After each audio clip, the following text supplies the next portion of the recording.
Welcome back to American Catechism for episode number 44 and for another birthday celebration of one of our 50 states.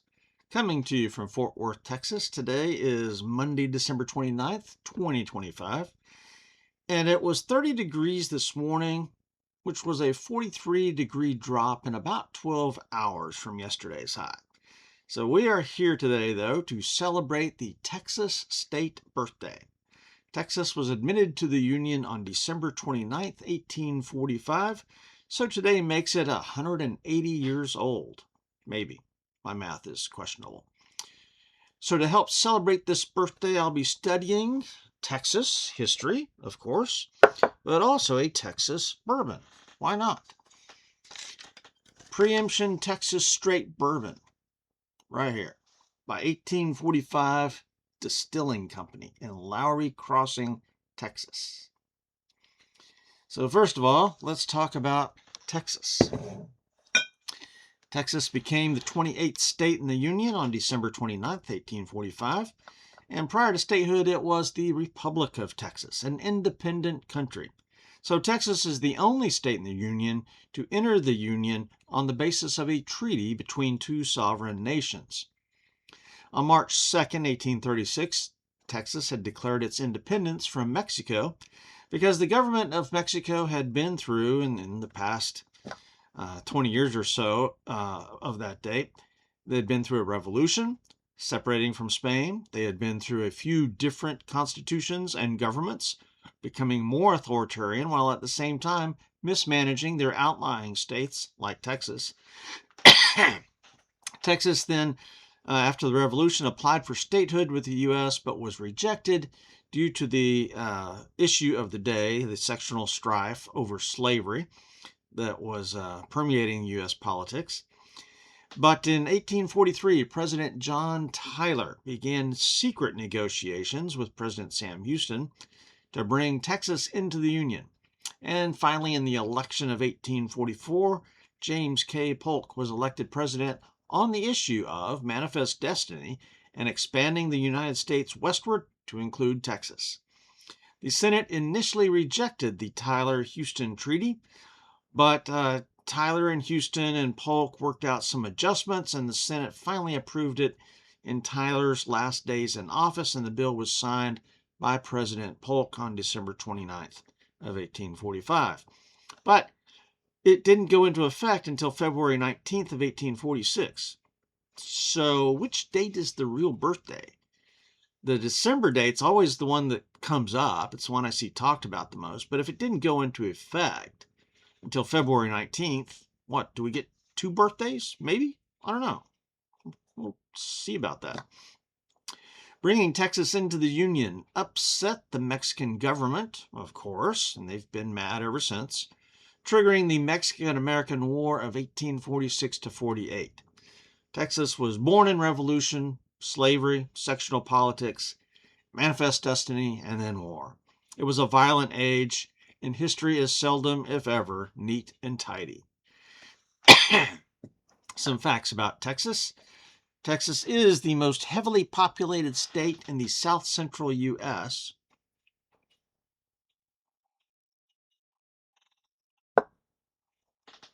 and is the second most populous state in the Union after California. It is the second largest state by land mass behind Alaska. We border Louisiana, Arkansas, Oklahoma, New Mexico, and the nation of Mexico and the Gulf of America. Our highest elevation is 8,751 feet.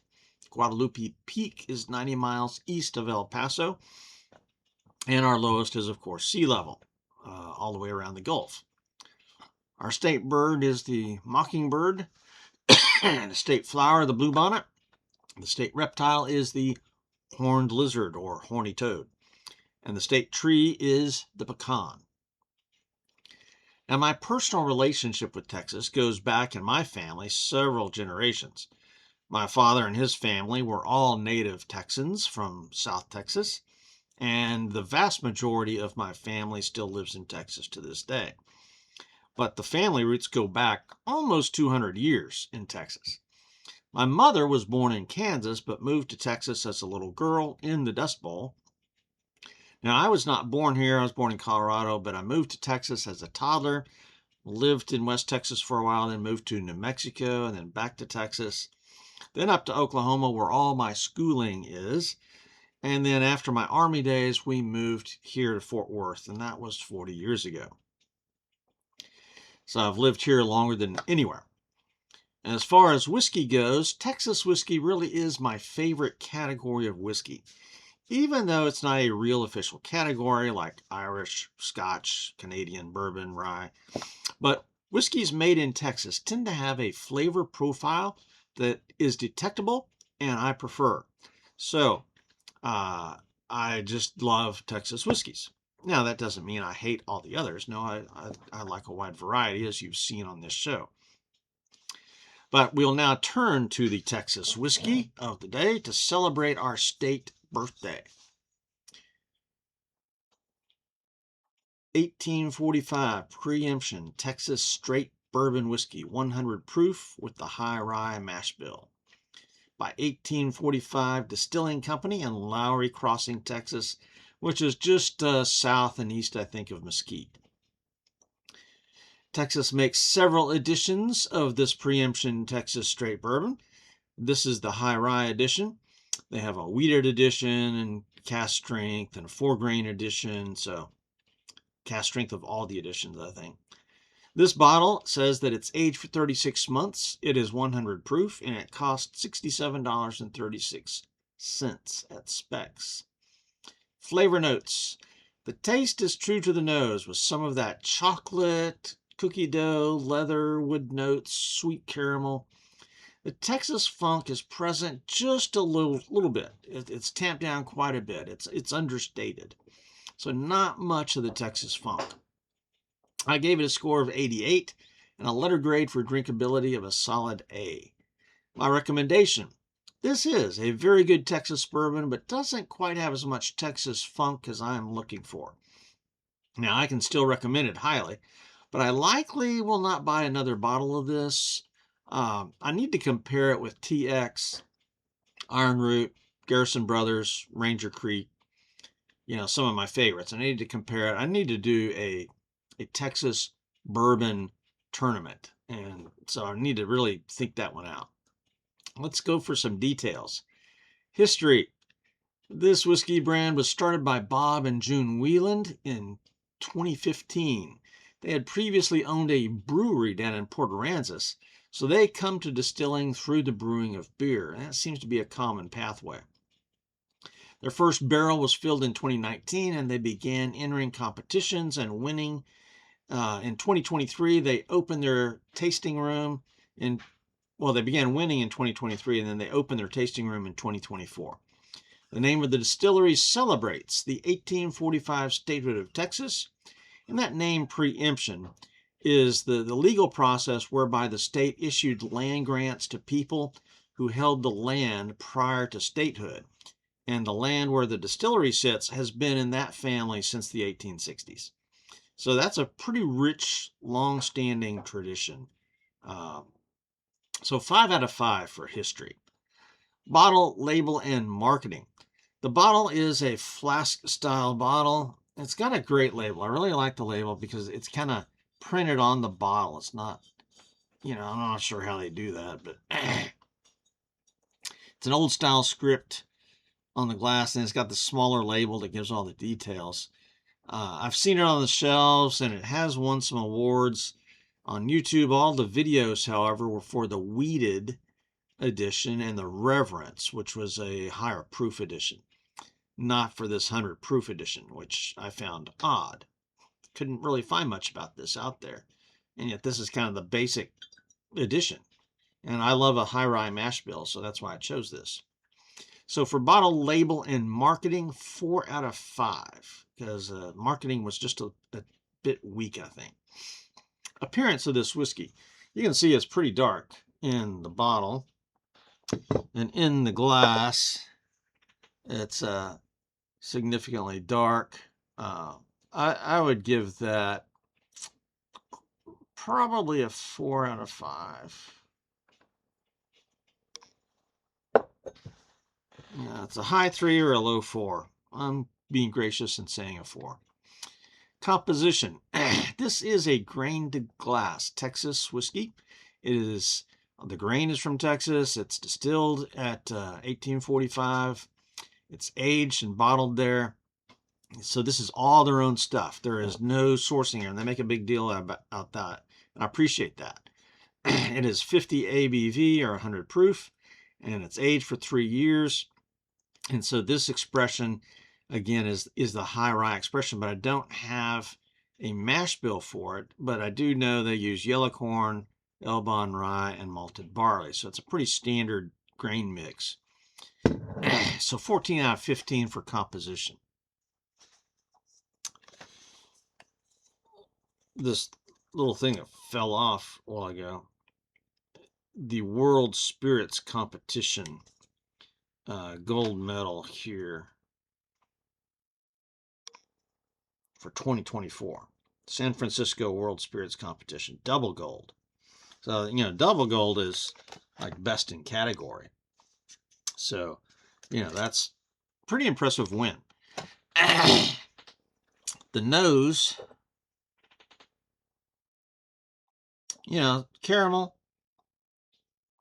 So it's kind of a deeper nose. Wood, leather, maybe some chocolate cookie dough. Really, it's a delightful nose. Yeah, I get the chocolate cookie dough. How does that work? I get a hint of the Texas funk, but not much. So 8 out of 10 on the nose. Taste.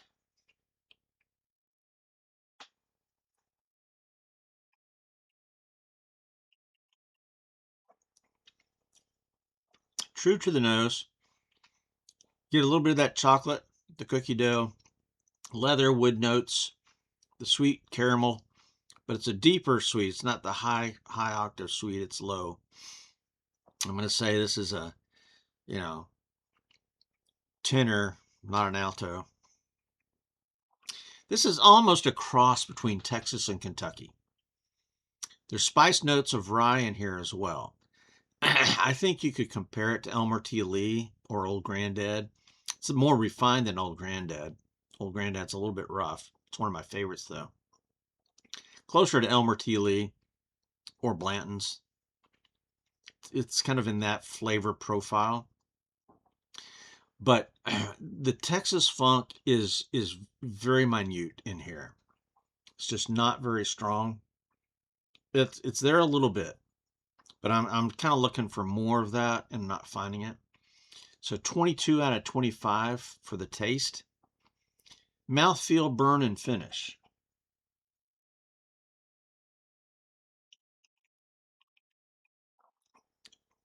It's a rich mouthfeel.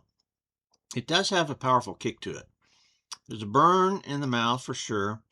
Back of the throat, goes up into the sinuses a little bit and down a little bit.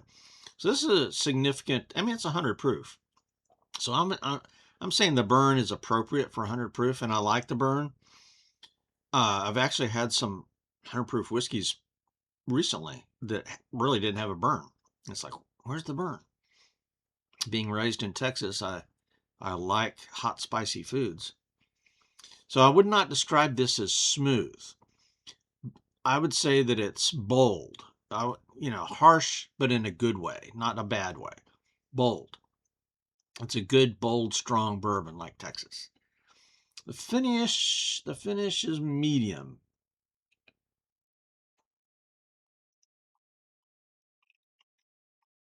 The tingles and burns seem to last longer than the flavors. The wood notes, spice notes linger the most. But I'm only going to give this a medium finish. 13 out of 15 for the mouthfeel, burn, and finish. Now, neat or mixer. I prefer it neat, but it's strong enough to work with ice. If it was a hot day in June or July, the ice would be appropriate. I don't like drinking whiskey on the rocks much. Just rarely do I do that. And it definitely has to be higher proof for me to enjoy that. The flavors should work for a cocktail, but at about $70 a bottle, I'm not going to use this on a cocktail. Maybe you do. That's fine. That's you. So, but neater mixer, 5 out of 5 points. Price, value, and availability. Specs had this for $67.36.